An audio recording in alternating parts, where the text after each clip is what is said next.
remarkable piece of apparatus.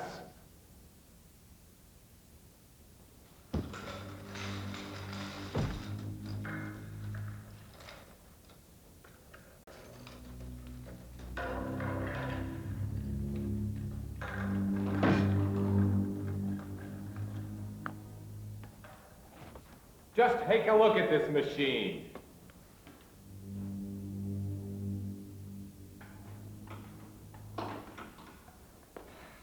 Up till now, a few things still had to be set by hand.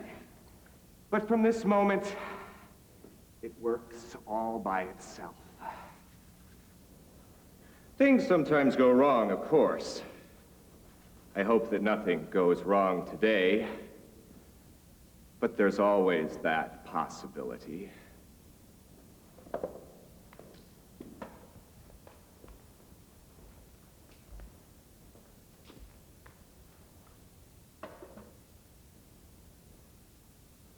Won't you have a seat?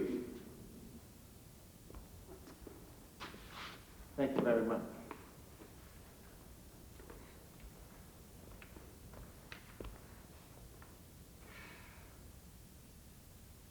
This apparatus was invented by our former commandant. I assisted from its inception and shared in all its work up to completion. But the credit for its invention belongs to him alone. Have you heard of our former commandant? No. The entire penal colony is his work. It's a pity you never met the old commandant. Yes, well, it has 3 parts, each of which has acquired a popular nickname. That is called the designer. The one in the middle is called the harrow. And this is called the bed. The condemned man is placed on the bed, quite naked, of course. The gag is forced into his mouth. It's meant to keep him from screaming and biting his tongue. The condemned man lies down? Yes, yes. As soon as the man is strapped down, the bed is put into motion. It quivers in minute, very rapid vibrations, both side to side and up and down. The movements are all precisely calculated. You see, they must correspond exactly with the movements of the harrow. The harrow is the instrument for the actual execution of the sentence. And how does the sentence run? You don't know? No. Forgive me if my explanations seem rather incoherent. I do beg your pardon. You see, the former commandant used to do the explaining, but the new commandant shirks the duty. Oh, but that's such an important visitor. Oh, that such an important visitor should not even be told the manner of sentence which we pass here. Oh, I was not informed. It is not my fault. In any case, I am the best person to explain our procedure. I have here the relevant drawings made by our former commandant.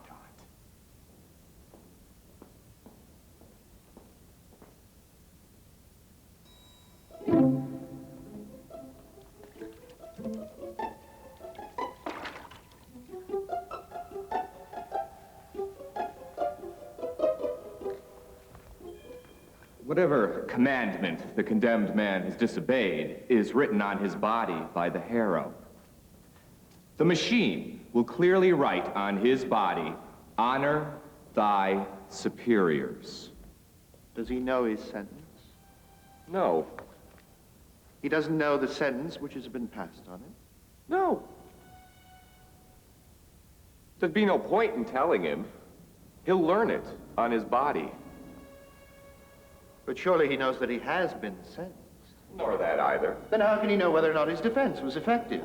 He's had no chance of putting up a defense. But he must have some chance of defending himself. My guiding principle is this: guilt is never to be doubted.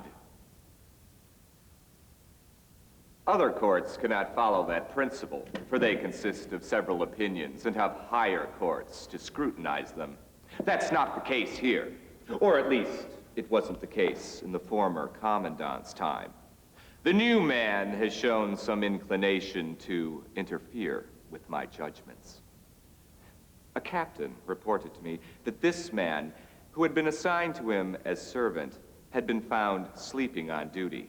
The captain took out his riding whip and lashed the man across the face. Instead of begging forgiveness, this man caught hold of his master's leg, shook him, and threatened him. That's the evidence. Had I interrogated him, he would have told me lies, then backed up those lies with more lies. Now I've got him, and I won't let him go. Will the commandant attend the execution? It's not certain. That's why I have no time to lose.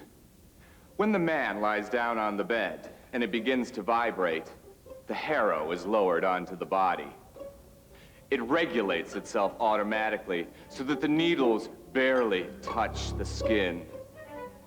Then the performance begins. The harrow appears to do its work with uniform regularity. It corresponds to the human form. Here for the legs, here the torso, and for the head, there is one large spike. Now I know all about it. All except the most important thing. The design controls the movement of the harrow. You see, the machinery is regulated according to the inscription demanded by the sentence. I'm still using the guiding plans made by the former commandant. I'm sorry, I cannot let you handle them. They are my most prized possession. Have a seat, and I'll hold them up in front of you.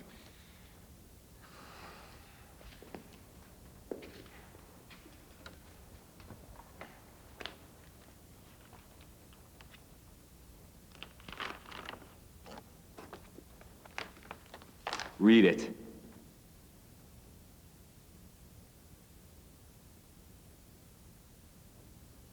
I can't. Yet it's clear enough. Well, it's very ingenious, but I can't make it out. Yes, it's no calligraphy for school children. It needs to be studied closely.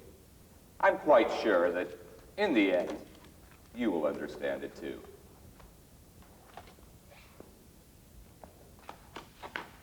It's not supposed to kill a man straight off. Only after an interval of, on the average, 12 hours. The turning point is reckoned to come at the 6th hour. The sentence is written across the body, and the rest is reserved for embellishments.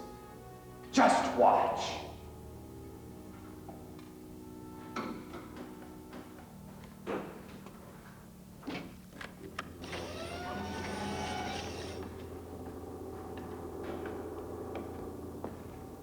For the first 6 hours, the condemned man stays alive almost as before. He suffers only pain. After 2 hours, the gag is removed, for the condemned man no longer has the strength to scream. How quiet he grows at the 6th hour. Enlightenment comes to even the most dull-witted. It begins around the eyes. From there it radiates. A moment that might tempt one to get under the harrow oneself. Nothing more happens until the man begins to understand the inscription. You can see how it would be difficult to decipher the script with one's eyes, but our man deciphers it with his wounds. Then the judgment has been fulfilled.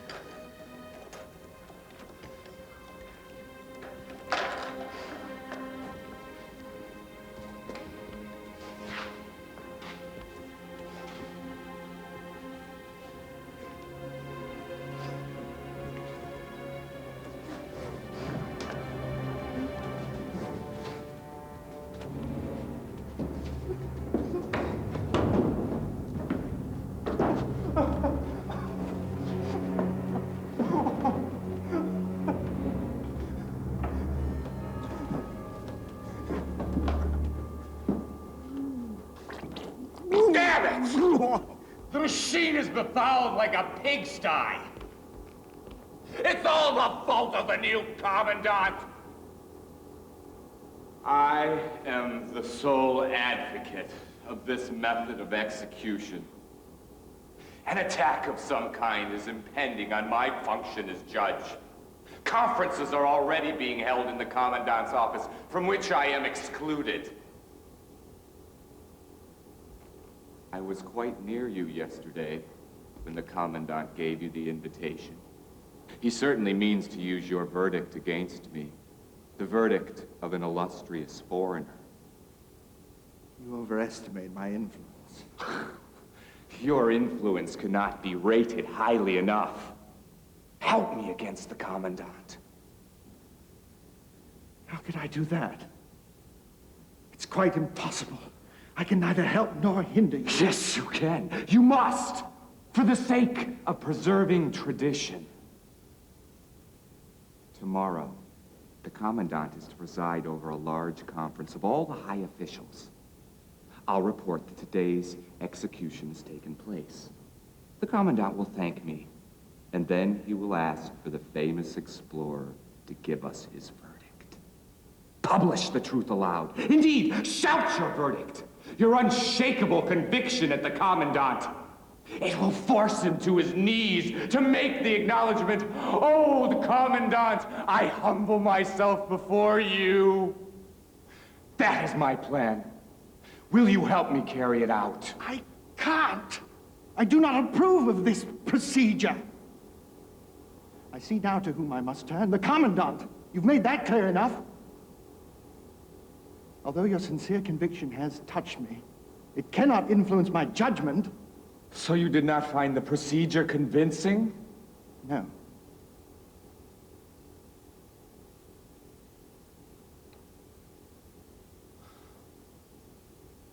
Then the time has come. The time? For what? Draw him out!